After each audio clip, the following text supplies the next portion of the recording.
It's a pleasure to have this time with you. Очень приятно. President, we are meeting here in Minsk during what is a very unstable time in our global world. There are more global conflicts now than at any time since World War II.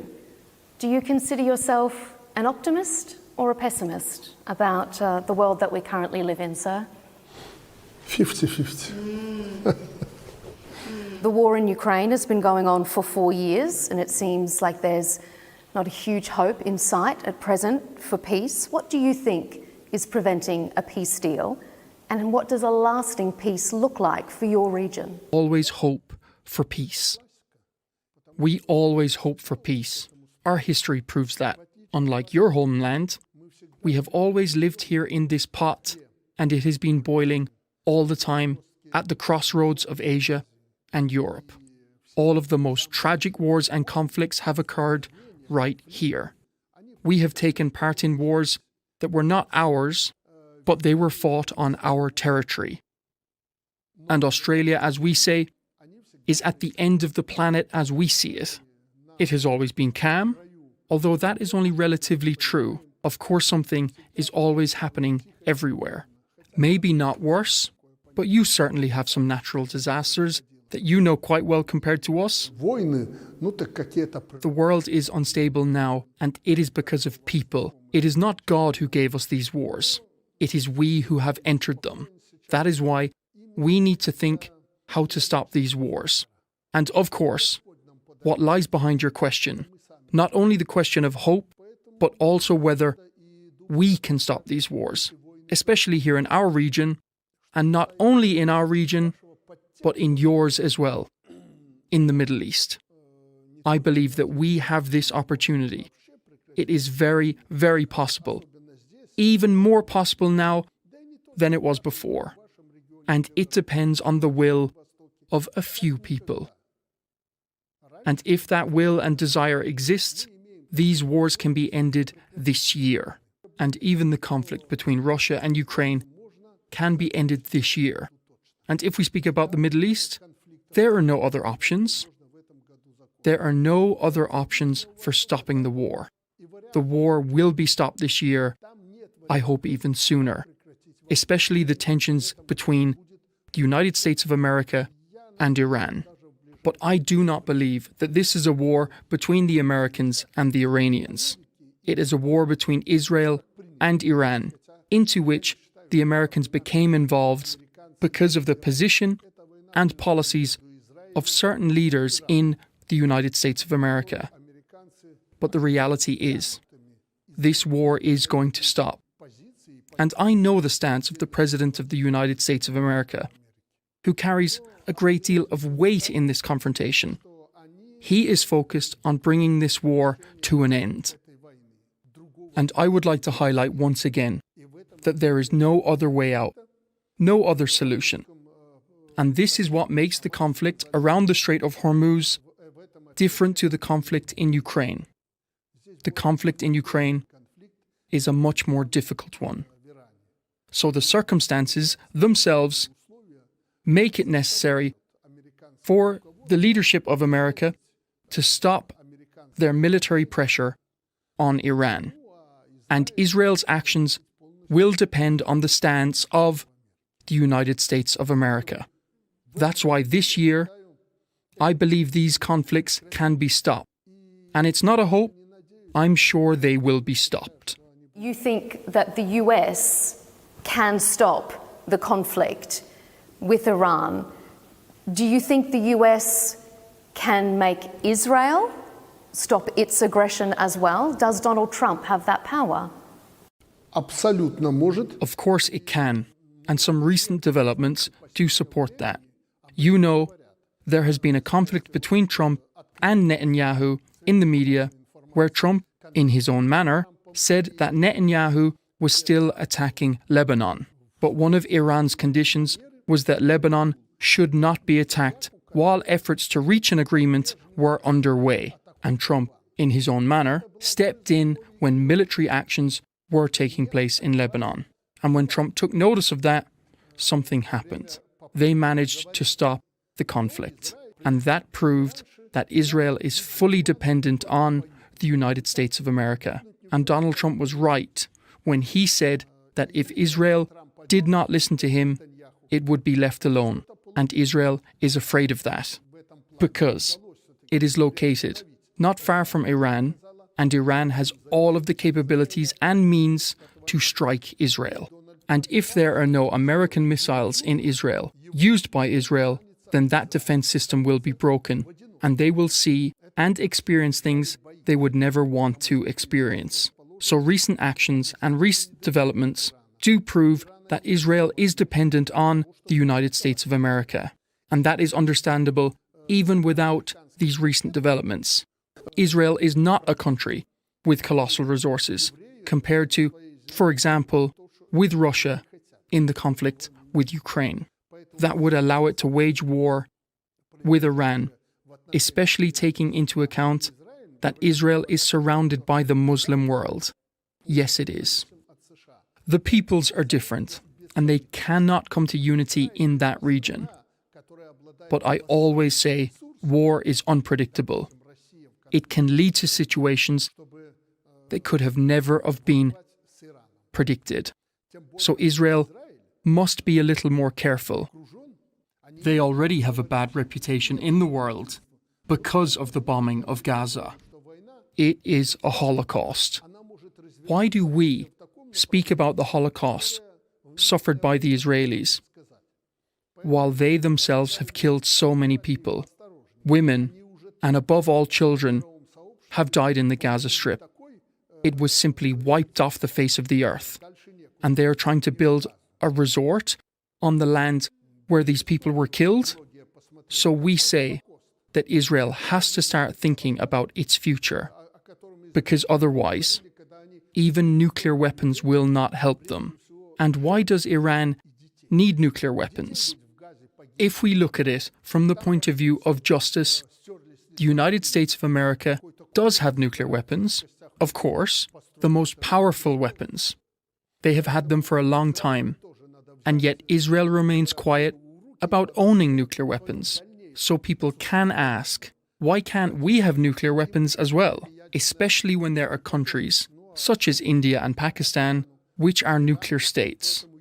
Why can't Iran have nuclear weapons? If we look at this from the point of view of justice, then let us get rid of all of the nuclear weapons in the world, but slowly.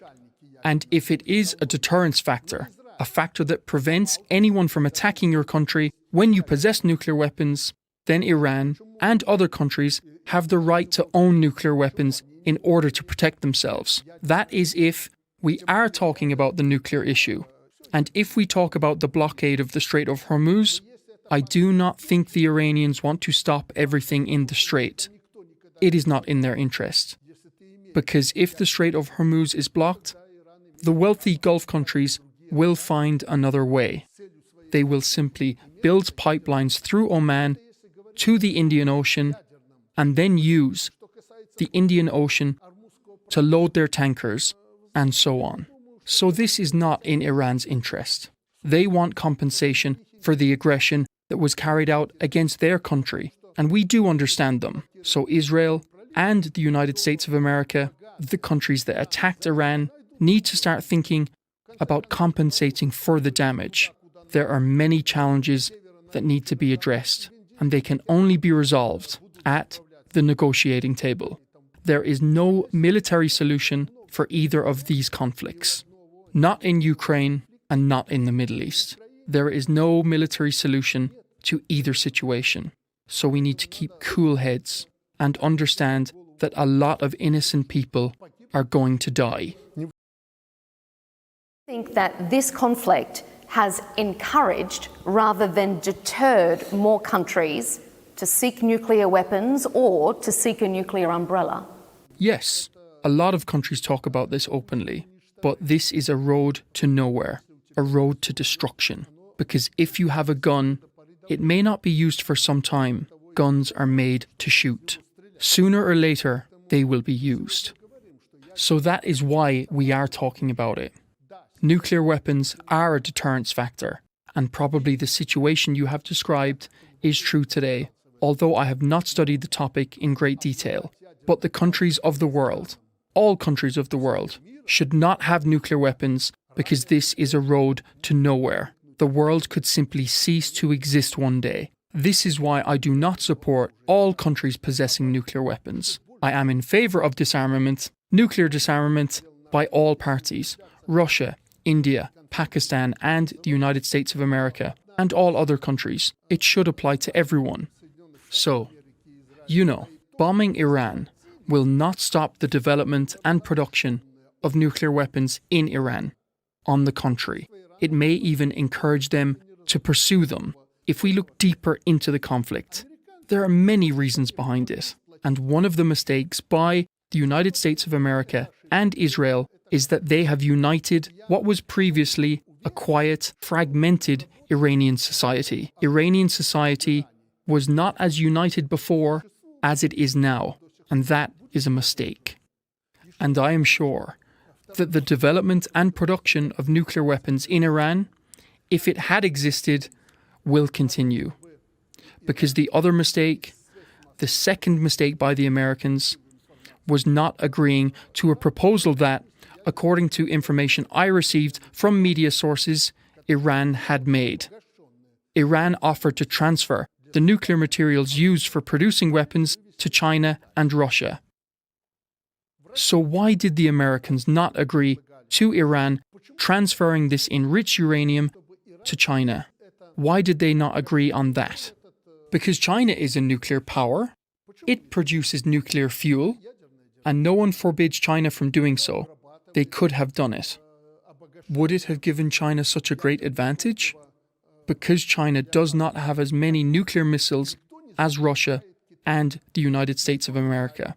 So, perhaps it should have been transferred to China, where it would have been under control. I can give you an example from Belarus. Belarus possesses nuclear material, but it is under the supervision of the International Atomic Energy Agency. We agreed to this arrangement some time ago. As a result, the international community does not object to the fact that Belarus possesses these materials, because they are under the international oversight and control, and there has been no serious concerns about that. The IAEA controls it, and the same could have happened with China. If that enriched uranium or polonium could have contributed to the production of new missiles in China, well, an additional 10 missiles would not have been a problem. But the Americans were very stubborn. They simply said no. Why? Why would you take it to China? Because it is our main rival? And yes, we acknowledge that fact. China is a rival, and it is developing at a much faster pace than the United States of America. Iran could have transferred the material to China. Iran is not going to give it to the United States of America. Never. That is based on politics and ideology. How can they give these materials to what they see as the aggressor? That is why I believe that these relatively minor issues were what prevented a resolution in the conflict. And it is the Israelis and the Americans who are to blame for that. I think they will find a solution. I think they will resolve the issue because they have no other way out. Otherwise, the Americans will turn another region into a rival rather than an ally. Turkey, Saudi Arabia, Qatar, Bahrain, and the UAE are all in favour of stopping this war and to start normal relations. All of the above mentioned countries, perhaps plus one or two others, have told Trump that. They have said to him, "We do not want a war there, and you know why." So the circumstances are pushing Americans towards a diplomatic solution to stop the war. President Trump has accused Iran of taking too long to agree to a deal. Do you think Iran has dragged its feet? Should they be faster to come back to the negotiating table and agree to a deal with the US? It should have happened faster, to use your terminology. The United States should have acted more quickly. And there should have been less talk and less advice from its advisors. There should have been action. In this case, much depends not on Iran, but on the United States. To be objective, we should say that Iran is working with its allies, Russia and China, and they are trying to persuade Iran to make a deal and stop this conflict. And this conflict, in comparison with the conflict in Ukraine, influences the economy, and the economy of ordinary people, the economy of entire countries. Iran is simply responding and reacting to the actions of the United States, which is prolonging this conflict. And the Iranian authorities are doing the same as the Americans. That is what we see on the surface. But we do not see the deeper reasons, because they may be different forces and tendencies beneath it. In the United States, something can be said in the morning, and something completely different can be said in the evening. This is why it is so difficult to understand what is really going on. I would like to propose to analyze the objective reasons which influence the conflicting parties, the United States, Israel and Iran. But objective reasons push to the end of this conflict. Iran regularly targeted US allies during this conflict. Do you think that Iran's actions have raised questions about their willingness for peace in the Middle East? And do you think it's raised questions about the US's ability to defend their allies in the Middle East? Putting emphasis in the right places. Yes, Russia and China are encouraging Iran, as is India, to stop this conflict. Pakistan, by the way, has also held negotiations, and they are encouraging Iran, in a friendly way, to make a deal.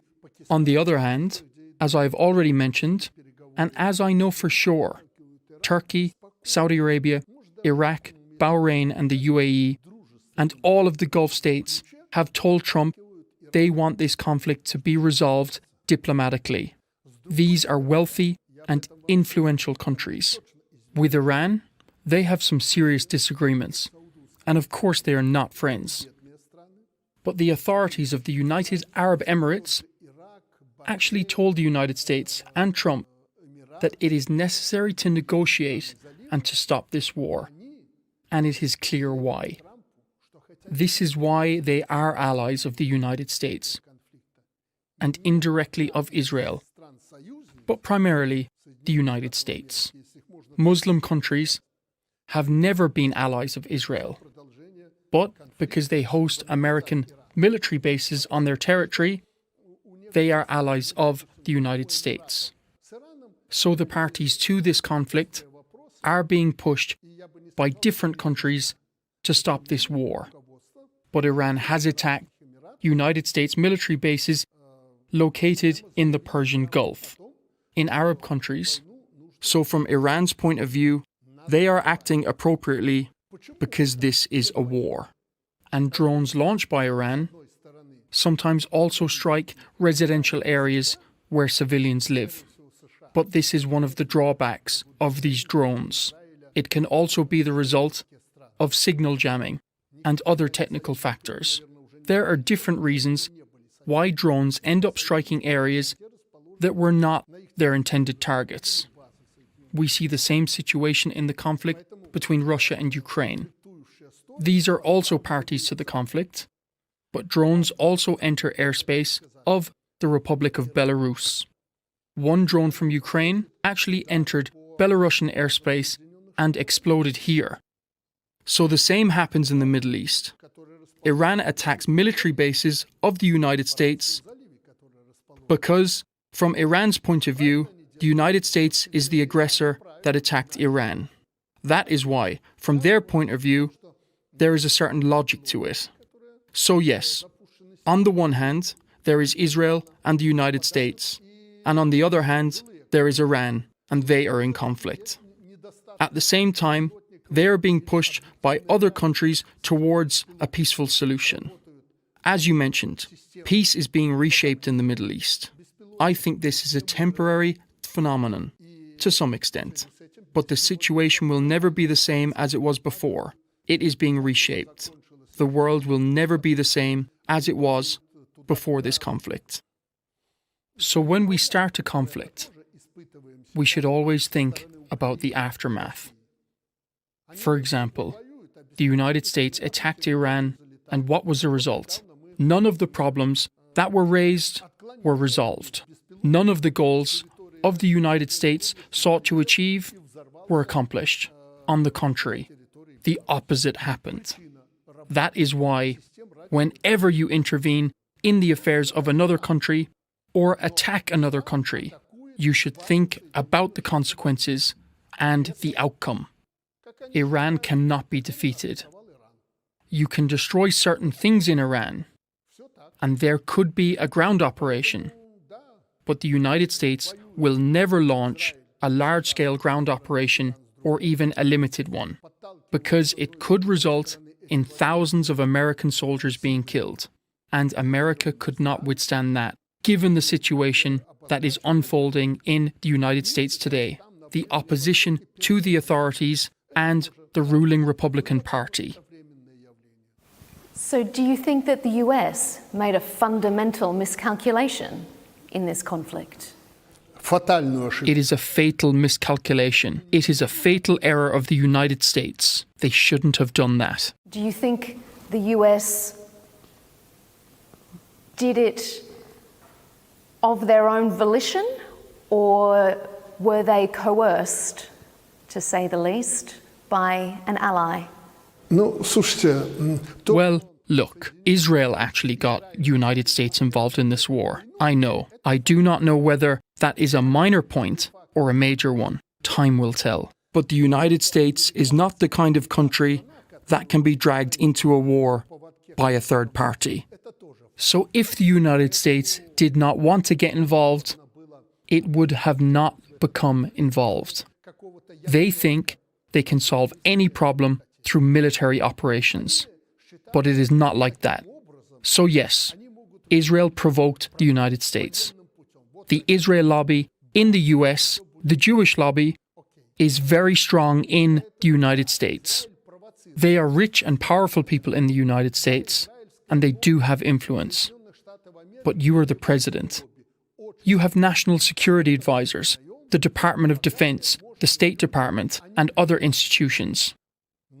They should also have advised something more reasonable. The United States is not a country that lacks influence. That is why Israel could not simply draw this powerful country, the United States, into the conflict. The Americans wanted to become involved in this war.